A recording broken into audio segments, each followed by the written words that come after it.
He was the first black governor of the state, but on his first day in office, James Wilson was thrown out of his own office. He was expelled by his own secretary, a white woman who didn't even bother to find out who he was. This incident was just the beginning of a major scandal, revealing the deep wounds of a system rife with racism and injustice. But the way James responded to this situation shocked everyone who thought they had seen it all. Let's start from the beginning. Subscribe and like to join the fight against systemic racism and strive for justice for all. James Wilson was driving to work in his black sedan with tinted windows, feeling a rare mix of pride and anxiety for the first time in a long while. Today was his first day as governor, and while he knew there was a lot of work ahead, his main goal was clear: to fight for the rights of his people and lead systemic changes. This day was supposed to mark the beginning of a new era for the state. When the car stopped at the main entrance of the Capitol, James got out, pulling on his coat and adjusting his tie. His team was already waiting for him inside, ready for the first official meeting. But despite his official status, he knew that many people weren't happy about his election. There would be resistance, and he had to be prepared. James entered the building, smiling at the staff as they walked by, but receiving nothing in return except cold stares. This coldness was nothing new to him. He had faced bias and mistrust his entire life. He thought about how, even here, at the center of power, he would have to prove his worth not just as a leader, but as a human being. As he approached the door to his new office, a woman at a desk stopped him without even looking up from her computer. "Just a moment," she said sharply. "Who are you?" James paused for a second, then softly replied, "I'm James Wilson, your new governor." The woman finally looked up, furrowing her brow as she scanned him from head to toe. Her expression was a mix of confusion and irritation. "Very funny," she said, smirking.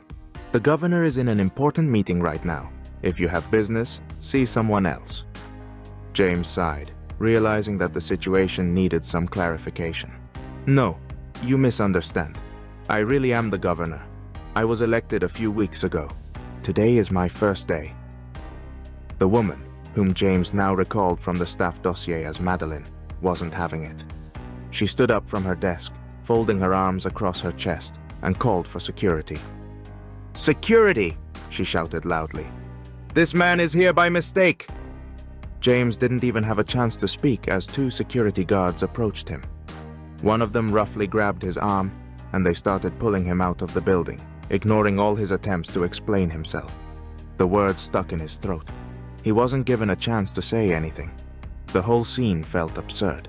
But for James, it was yet another reminder of how his skin color affected how people perceived him, despite his achievements. A crowd nearby quickly noticed what was happening and began recording the scene. The whispers grew into a murmur, and James heard someone shout, "That's the new governor!" Yet the guards paid no attention. James felt anger boiling inside him, but he couldn't afford to lose control. He was shoved out onto the street, and the Capitol door slammed shut behind him.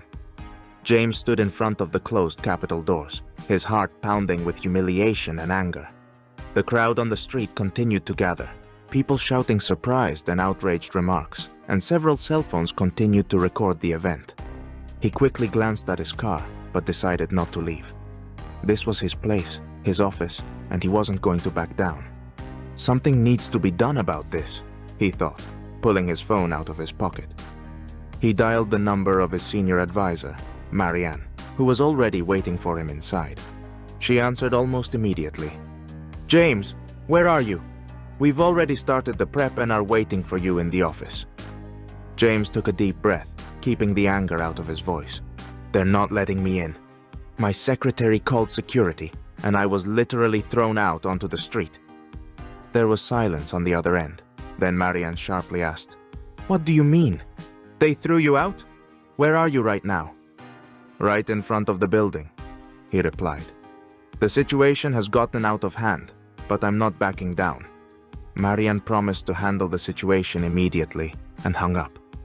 James tried to gather his thoughts, but the scene of being forcibly ejected from the building replayed in his mind. How the security guards had shoved him out as if he were some criminal. These actions weren't just the result of a misunderstanding.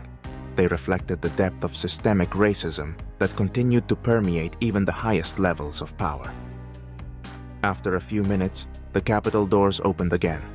This time, Marianne appeared along with several other advisors and journalists.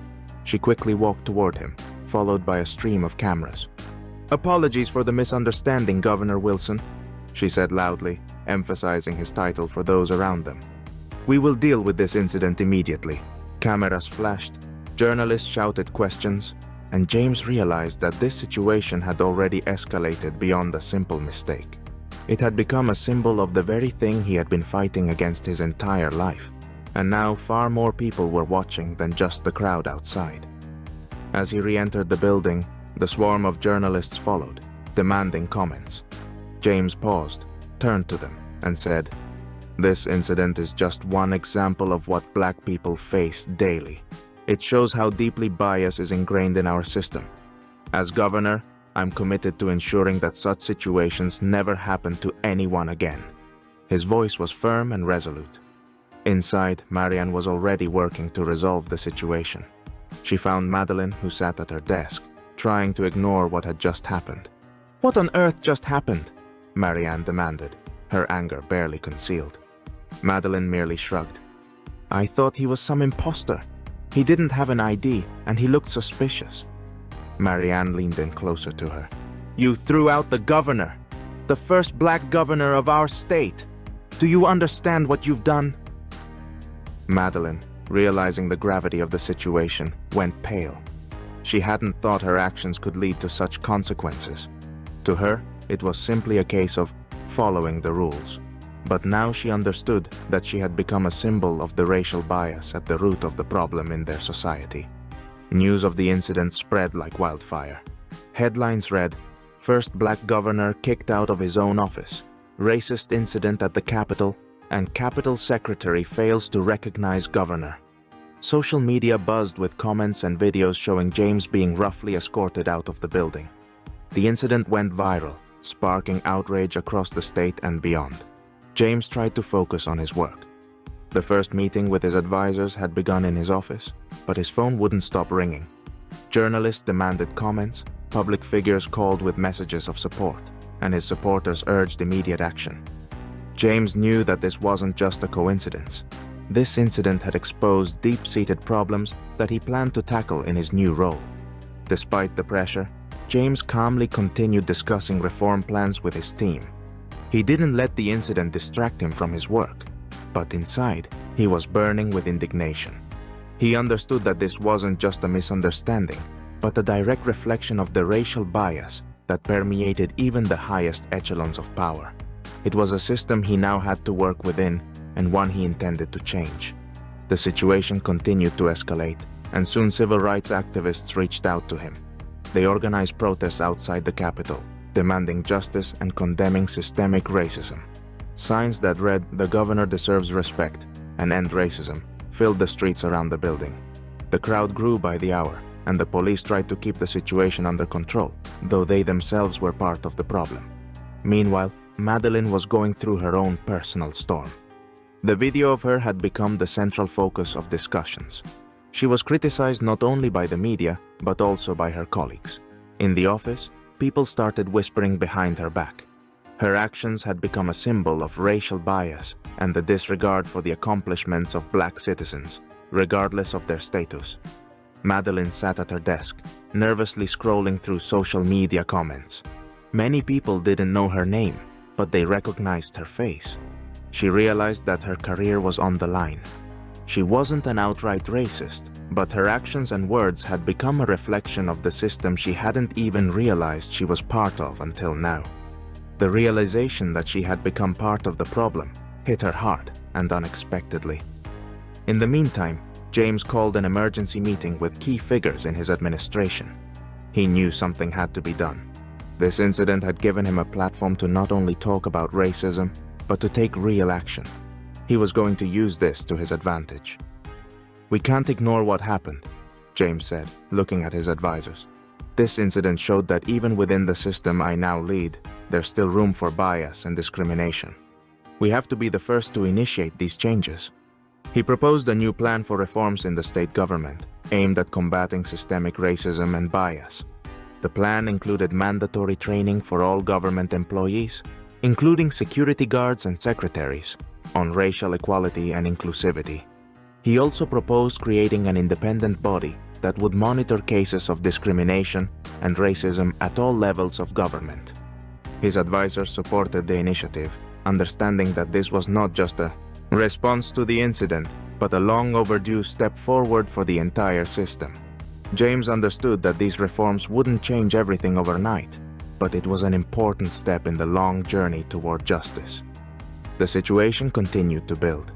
Public pressure intensified, and many demanded immediate punishment for all those involved in the incident, including Madeline and the security guards.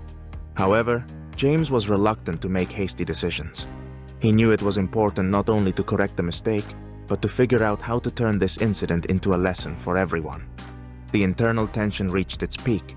James was faced with a difficult choice: to seek retribution for the humiliation, or to use this incident as an opportunity for deeper change. The protests outside continued, and the pressure on James grew stronger every day. The public demanded immediate action: the firing of Madeline and the guards involved in the incident.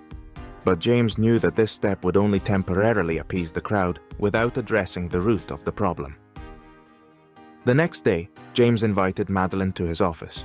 She walked in, looking defeated and confused. The situation had been devastating for her.